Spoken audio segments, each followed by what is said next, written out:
दोस्तों आज इस लेक्चर में हम लोग डू वाइल लूपिंग स्टेटमेंट के बारे में पढ़ने वाले हैं। दोस्तों इसके पहले वाले लेक्चर में हम लोगों ने फार के बारे में पढ़ा था, ठीक है। तो ये लूपिंग स्टेटमेंट का लास्ट टॉपिक है, ठीक है, डू वाइल लूपिंग स्टेटमेंट, ठीक है। तो चलिए दोस्तों स्टार्ट करते हैं। जैसे कि आप अपनी स्क्रीन पे देख सकते हैं यहाँ पे कि डू वाइल लूपिंग स्टेटमेंट लिखा हुआ है यहाँ पे, और इसका सिंटेक्स देखिए यहाँ पे है। तो सिंटेक्स में क्या है पहले कि इसमें भी जो लूपिंग स्टेटमेंट का मेजर पार्ट होता है, इनिशियलाइजेशन, कंडीशन और अपडेशन, वो चीज़ें यहाँ भी हैं। तो देखिए सबसे पहले इनिशियलाइजेशन है, डू है, ठीक है, कर्ली ब्रैकेट ओपन हुआ है, और स्टेटमेंट है, अपडेशन है, कर्ली ब्रैकेट क्लोज हो चुका है, और वाइल उसके बाद कंडीशन लिखी हुई है। और यहाँ पे आप देखेंगे कि यहाँ सेमी कॉलन है, ठीक है, यानी वाइल कंडीशन के बाद सेमी कॉलन है। लेकिन इसके पहले वाले जो दो लूप पढ़े थे उसमें सेमी कॉलन नहीं होता था, ठीक है, क्योंकि ये लास्ट लाइन है इस लूप का, तो इसलिए सेमी कॉलन लगाया गया है, ठीक है।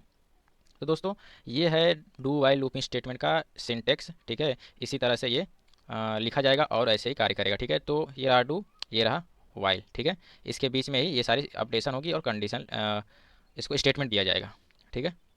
दोस्तों डू वाइल लूप के बारे में यहाँ पे कुछ लिखा गया है नोट करके। तो यहाँ पे देख सकते हैं कि do while loop execute at least one time if condition is false. तो दोस्तों ये एक स्पेशल टाइप का लूप है जो अब तक आप जो दो लूप पढ़ रहे थे आप लोग, उससे बिल्कुल अलग है।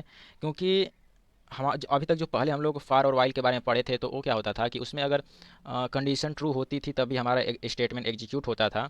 अगर कंडीशन फॉल्स हो जा रही है तो हमारा स्टेटमेंट एग्जीक्यूट नहीं होगा, ठीक है। लेकिन इसमें एक एक्सेप्शन है कि यहाँ पे जो ये कंडीशन है, यानी ये लूप जो है यहाँ पे, ये एट लीस्ट, ठीक है, यानी कम से कम एक बार चलने की गारंटी लेता है, ठीक है। अगर कंडीशन उसकी फॉल्स भी हो जाती है तो वो कंडीशन चलेगा चलेगा, ठीक है, क्योंकि ये एक बार चलने की गारंटी लेता है, ठीक है, चाहे कंडीशन फॉल्स ही क्यों ना हो, ठीक है। अब देखिए चलेगा भी क्यों नहीं, क्योंकि ये देखिए कि यहाँ इसका जो सिंटेक्स ही है थोड़ा सा अभी तक जो लूप पढ़ते आ रहे थे उससे थोड़ा सा अलग है। यहाँ पे देखिए ये कंडीशन जो है, अभी तक जो लूप पढ़ रहे थे यहाँ पे आप देखेंगे तो इन लूप में देखिए कंडीशन स्टेटमेंट के पहले ही चेक की जा रही थी, ठीक है। तो इसलिए कंडीशन फॉल्स होने पे स्टेटमेंट नहीं एग्जीक्यूट हो रहे थे। लेकिन यहाँ आप देखेंगे तो यहाँ पे थोड़ा सा अलग है कि यहाँ पे स्टेटमेंट अपडेशन पहले है और कंडीशन बाद में है। तो दोस्तों अगर हमारा कंपाइलर तो ऐसे ही आएगा ऊपर से ही, तो इसे क्या होता है, स्टेटमेंट पहले मिलते हैं और कंडीशन बाद में मिलती है। इसीलिए अगर वो वैल्यू कुछ फॉल्स भी लेके आ रहा है, अगर हमारा कंपाइलर या हमारी कंडीशन अगर फॉल्स भी हो रही है, तो एट लीस्ट एक बार तो ये लूप चल ही जाएगा। दोस्तों मैं इसको थोड़ा सा एक एग्जांपल लेके समझाना चाह रहा हूँ आपको। जैसे कि आप यात्रा करते होंगे और ट्रेन से यात्रा करते होंगे, ठीक है। तो दोस्तों आपके साथ दो कंडीशन होती होंगी, ठीक है, कि आप जब मतलब स्टेशन में एंट्री करते हैं, ठीक है, तो यहीं पे आपको ये स्टेशन पे एंट्री करते ही आपको आपके चेक कर दिया जाता है, टीटी चेक कर लेता है कि भाई आपके पास टिकट है कि नहीं है, ठीक है, राइट। तो अगर आपको स्टेशन में एंट्री होने से पहले ही आपको टिकट चेक कर लिया गया, तो इसका मतलब ये हुआ कि आपके पास टिकट होगा तो आप रेल की यात्रा कर पाएंगे, ठीक है। और टिकट नहीं होगा तो आपको बाहर निकाल दिया जाएगा, ठीक है, आप यात्रा नहीं कर पाएंगे, ठीक है। तो ये कंडीशन होती है। अभी के जो दूसरे दो लूप पड़े थे फार और वाइल, उसमें होता है कि हम लोग पहले ही कंडीशन चेक कर लेते हैं। तो उसी तरह से यहाँ आप जब एंट्री करना चाह रहे हैं स्टेशन में, तभी आपको यहाँ पे टिकट चेक कर दिया जा रहा है, और अब आपको वहीं से यात्रा आपका कंटिन्यू किया जाएगा अथवा नहीं किया जाएगा, यही डिसाइड कर लिया जा रहा है, ठीक है। लेकिन एक एक ये भी होता है कि आपको जब आप जाते हैं, ठीक है, स्टेशन में, तो आपको यहाँ नहीं चेक किया जाता है। आप स्टेशन से होते हुए आप यात्रा कर रहे होते हैं, ठीक है, ट्रेन में आप चढ़ जाते हैं, ठीक है, और कुछ दूर आप चले होते हैं, ठीक है, ये तब जाके ट्रेन के अंदर टीटी आता है और आपको आपके टिकट को चेक करता है, ठीक है, ये भी होता है, ठीक है। तो दोस्तों ये क्या हुआ है कि अगर आपके पास टिकट नहीं भी होगा तब भी आप कुछ तो यात्रा कर चुके हैं, ठीक है, राइट, यानी कुछ यात्रा कर चुके हैं। अगर कुछ यात्रा या दो चार स्टेशन जाने के बाद अगर टीटी आता है आपको चेक करता है, तो इसका मतलब ये हुआ कि आपने दो चार स्टेशन तो यात्रा कर चुके हैं, उसके बाद आपको अगर टिकट चेक भी किया जा रहा है तो आपके पास टिकट होगा तो वो यात्रा कंटिन्यू की जाएगी अथवा वहीं पे आपको उतार दिया जाएगा, या मतलब कि जो भी हटा दिया जाएगा, ठीक है। तो देखिए डू वाइल में यही कंडीशन होती है कि इसमें क्या होता है कि जब हम लोग ट्रेन में बैठ जाते हैं तब जाके मतलब कि कंडीशन चेक की जाती है, ठीक है। कहने का मतलब ये है, यानी हमारा कंपनी थोड़ा सा एग्जीक्यूट हो चुका होता है हमारा स्टेटमेंट, तब जाके यहाँ पे कंडीशन चेक की जाती है। कंडीशन बाद में चेक की जाती है, स्टेटमेंट पहले रन हो जाता है, ठीक है। ये होता है डू वाइल में, ठीक है। लेकिन इसके पहले वाले जो हम लोगों ने अभी लूप पढ़े हैं फार और वाइल, उसमें क्या होता है कि पहले कंडीशन चेक की जाती है, उसके बाद स्टेटमेंट चेक की जा स्टेटमेंट को मतलब एग्जीक्यूट किया जाता है। अंतर इसी में यहीं पे है कि डू वाइल में कंडीशन बाद में चेक की जाती है और स्टेटमेंट पहले एग्जीक्यूट होते हैं, ठीक है। और फार और वाइल में पहले कंडीशन चेक की जाती है और स्टेटमेंट बाद में एग्जीक्यूट होते हैं, ठीक है। यही कारण है कि डू वाइल जो होता है एटलीस्ट एक बार चलने की तो गारंटी लेता ही लेता है, ठीक है। ठीक है, तो ये तो हो गया डू वाइल के बारे में। और इसको और अच्छी तरह समझने के लिए हम यहाँ पे एक प्रोग्राम डू वाइल के थ्रू बनाए हैं, ठीक है दोस्तों। और ये प्रोग्राम ये है कि यूज़र द्वारा एक नंबर इनपुट किया जाएगा और उस नंबर का टेबल प्रिंट किया जाएगा। जैसे कि मैं ये कहूँ कि मान लीजिए कि यूज़र ने 2 इनपुट किया, ठीक है। ऐसे अगर 2 इनपुट किया यूज़र, तो इस 2 का टेबल हमको आ जाना चाहिए। जैसे 2 दूना के 4 होता है, फिर 6 8, ठीक है, 20 तक होता है, ठीक है। तो ऐसे इसी तरह आ जाना चाहिए। अगर यूज़र ने 3 इनपुट किया तो यहाँ पे 3 6 9, ठीक है, और 30 तक होना चाहिए, ठीक है। ऐसे हम चाह रहे हैं, ठीक है, ये प्रोग्राम ऐसे देगा। लेकिन इसके पहले हमें ये देखना है कि आखिरकार ये 2 इनपुट करने पर टेबल में ऐसे कैसे आ जाता है, अथवा थ्री थ्री का टेबल हम पढ़ते हैं तो उसमें होता क्या है, या 3 के बाद 6 9 ऐसे कैसे आ जाता है, ठीक है। ये तो जानते हैं कि यहाँ पे क्या होता है कि 1 का गुणा होता है, फिर यहाँ पे 2 का गुणा होता है, और यही यही क्रम सभी में होता है, ठीक है, राइट। यानी कि यहाँ पे 3 एक बार इनपुट कर दिया जाए तो इसी 3 में, सॉरी यहाँ पे 6 में गुणा नहीं होगा। तो देखिए मैं आपको थोड़ा सा और क्लियर समझाता हूँ। जैसे कि हमारे कहने का मतलब है कि टेबल कैसे जनरेट होती है। तो मैंने ये कहा कि मान लीजिए कि 2 है, हमें 2 का टेबल जनरेट करना है। तो क्या करेंगे हम, यहाँ पे 2 लिख दिया जाए, ठीक है, यहाँ भी 2 लिख दिया जाए, यहाँ भी 2 लिख दिया जाए, और ये 10 टाइम लिख दिया जाए, ठीक है, यहाँ भी, ठीक है, मान लीजिए 10 टाइम है। तो इसमें क्या करेंगे, अगर हम इसमें गुणा कर दिया जाए 1 का, ठीक ठीक है, तो और हमें मिलेगा क्या, 2 मिलेगा, राइट। अगर इसी तरह इसमें गुणा कर दिया जाए 2 का, ठीक है, फिर इसमें गुणा करिए 3 का, इसी तरह से इसमें गुणा करिए 10 का, ठीक है, 10 तक होता है। तो हमें क्या मिलेगा, इसी तरह 2 दूना के 4 मिलेगा, ठीक है, ये क्या मिलेगा, 6 मिलेगा, ठीक है, और ये क्या मिलेगा, 20 मिलेगा, ठीक है। यानी ये देखिए ये सभी में कॉमन है, 1 2 3 4, 1 2 3 4 10 तक सभी में होगा। यानी यहाँ 3 कर देंगे, अगर इसको चेंज कर दिया जाए, अगर यहाँ 3 कर दिया तो 3 का टेबल बन जाएगा, यहाँ 4 कर दिया तो 4 का टेबल बन जाएगा, यहाँ 5 कर दिया तो 5 का टेबल बन जाएगा। देख रहे हैं कैसे बन रहा है।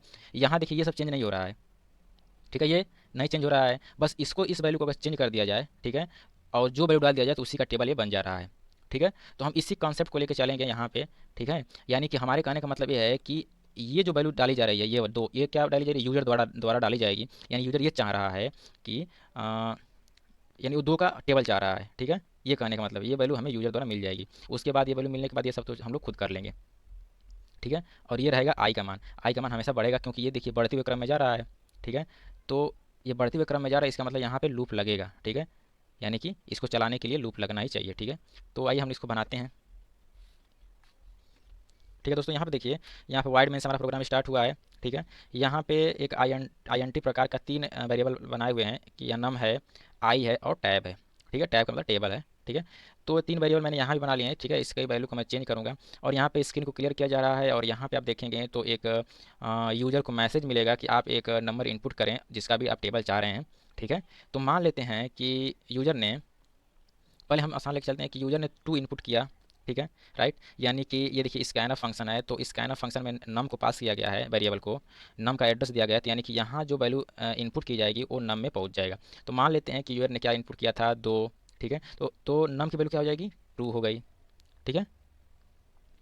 अब क्या होगा, यहाँ नेक्स्ट लाइन पे आ रहा है कि यहाँ पे देखिए, यहाँ आई को मैंने क्या कर दिया है, 1 से इनिशलाइज कर दिया। तो चलिए आई को मैं 1 दे दे रहा हूँ। अब देखिए यहाँ पे आपको थोड़ा सा कंपेयर करा दूँ। यहाँ पे देखिए इनिशलाइजेशन के एरिया पे क्या है, आई है, यानी ये वाला इनिशलाइजेशन एरिया। देखिए डू की जगह डू है, ठीक है। और करली ब्रेकेट आप यहाँ लगाई चाहे यहाँ लगाई, बात एक ही है, ठीक है। थोड़ा सा स्पेस बचाने के लिए मैंने यहाँ लगा दिया है, ठीक है। तो इससे कोई दिक्कत नहीं है, डू है। और देखिए स्टेटमेंट की जगह ये है, ठीक है। यानी ये सब क्या है, स्टेटमेंट है यहाँ से लेके यहाँ तक, ठीक है। और अपडेशन की जगह, यानी अपडेशन का मतलब है बढ़ाना या घटाना। तो ये देखिए यहाँ पे अपडेशन है और ये वाइल है या कंडीशन, ठीक है। तो देखिए आप कंपेयर कर सकते हैं, ठीक है। चलिए यहाँ पे इनिशियलाइजेशन की जगह हमने आई को इनिशियलाइज कर दिया 1 से, ठीक है। अब ये रहा डू, यानी डू वाइल लूप में एंट्री हो रही है। तो यहाँ तो कोई कंडीशन नहीं है, तो ये तो सीधा एंट्री कर देगा। तो यहाँ पे देखिए, यहाँ पे मैं लॉजिक लिख रहा हूँ, ठीक है, टेबल की, ठीक है। तो यहाँ देखिए ये बताइए यहाँ पे नम में है क्या। तो आइए थोड़ा सा नम में देखते हैं, नम में क्या है, 2 है। तो यहाँ 2 मान लिख दें हम, ठीक है, ऐसे, ठीक है, और इंटू कर दें, या एस टी का मतलब होता है इंटू, ठीक है। तो ये इंटू है। अब आई का मान क्या है बताइए, आई का मान 1 है, ठीक है, 1 है। तो अब 2 इंटू 1 का मतलब क्या, टैब का मान कितना हो गया, 2 हो गया, ठीक है, 2 हो गया। और फिर हमारे टैब को प्रिंट करा दिया यहाँ पे। तो बताइए प्रिंट क्या होगा, यहाँ पे टैब में 1 है, 2 है, तो मान लिया 2 प्रिंट हो जाएगा, ठीक है, इस तरह से। और देखिए स्लाइसियन है तो हमारा कर्सर यहीं रहा होगा, लेकिन स्लाइसियन से मुलाकात होने पर हमारा कर्सर यहाँ चला आएगा, ठीक है। और फिर अपडेट हो जाएगा ये, ठीक है। यानी कि आई की वैल्यू 1 थी, अब हो जाएगी 2, ठीक है। यहाँ पे क्या हो जाएगी, 2, ठीक है। इसको मैं क्या क्या देता हूँ, 2 कर देता हूँ,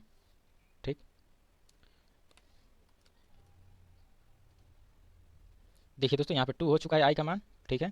अब देखिए 2 होने के बाद एक कंडीशन चेक की जा रही है कि क्या 2 छोटा या बराबर है 10 से, ठीक है, हमको 10 तक लेके जाना है। तो कंडीशन ट्रू हो गई तो ये पुनः कहाँ चला जाएगा, डू पे जाएगा, ठीक है। अब ये यहाँ निकलेगा नहीं, इसको निकलने के लिए ये कंडीशन फॉल्स होनी चाहिए, ठीक है। लेकिन ट्रू हो गई तो डू पे चली जाएगी, फिर हमारा कंप्लेंट कहाँ चला जाएगा, डू पे। और फिर यही प्रक्रिया को फिर से रिपीट की जाएगी। लेकिन यहाँ पे आई का मान चेंज हो चुका है, तो यहाँ पे जो होगा, यहाँ पे 1 ना होकर 2 होगा, क्योंकि आई का मान चेंज हो चुका है, 2 है। तो दोस्तों अब बताइए 2 × 2 टैब का मान कितना हो गया, 4 हो गया। तो ये क्या हो जाएगा, रिप्लेस हो जाएगा 4 से, ठीक है। और पुनः 4 को प्रिंट कर दिया जाएगा, ठीक है, ऐसे, ठीक है। फिर आई को बढ़ा दिया जाएगा, यानी कि आई का मान 2 है तो इसको 3 कर दिया जाएगा, एक बढ़ा दिया जाएगा तो 3 हो जाएगा। और फिर से 3 पे कंडीशन चेक की जाएगी कि 3 छोटा है या बराबर है 10 के, तो कंडीशन ट्रू हो गई, फिर से यही प्रक्रिया ऊपर चली जाएगी, यानी 2 पे चला जाएगा।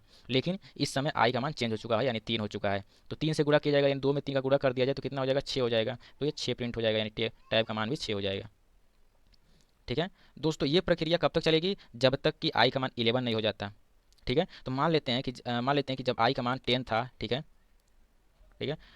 मैं मान के चलता हूँ कि यहाँ से 9 लेके आ रहा है, ठीक है, मैं स्किप कर रहा हूँ, ठीक है। तो जब 9 लेके आ रहा था तो 9 तक यहाँ पे 18 प्रिंट हो चुका होगा, ठीक है, 9 पे ऐसे। अब आई का मान जब 9 था और एक बढ़ा दिया गया, 10 हो गया, तो आई का मान यहाँ 10 हो गया, ठीक है। अब 10 से यहाँ इसको क्या कर दिया जाएगा, चेक किया जाएगा कि 10 छोटा या बराबर है 10 के, तो कंडीशन ट्रू हुई। छोटा तो नहीं लेकिन बराबर है, तो ये भी कंडीशन ट्रू हो गई। अब फिर से यहाँ भेज दिया जाएगा, यानी कि यहाँ नंबर 2 है, ये आई का मान 10 हो जाएगा, ठीक है। आई का मान 10 हो गया तो इसको 10 2 जा, यानी 2 10 जा कितना हो जाएगा, 20 हो जाएगा। तो यहाँ पे 20 लिख दिया जाएगा, ठीक है। अब क्या होगा, आई का मान 11 हो जाएगा, ठीक है, इसको 11 कर देते हैं।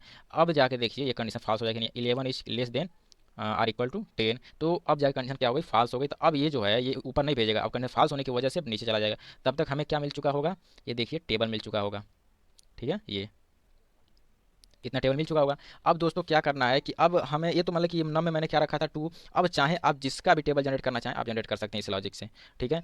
2 3 4 5 6 चाहे जितना का करना चाहें, ठीक है, ये प्रोग्राम आपको उतने का टेबल तुरंत जनरेट करके दे देगा, ठीक है। तो दोस्तों अगर आपको ये वीडियो पसंद आ रही है और ये आपको प्रोग्राम समझ में आया हो, तो दोस्तों इस वीडियो को लाइक करिए और हमारे चैनल को सब्सक्राइब करिए, दोस्तों में इसको शेयर भी करिए, ठीक है। तो दोस्तों मिलते हैं नेक्स्ट वीडियो में, तब तक के लिए धन्यवाद।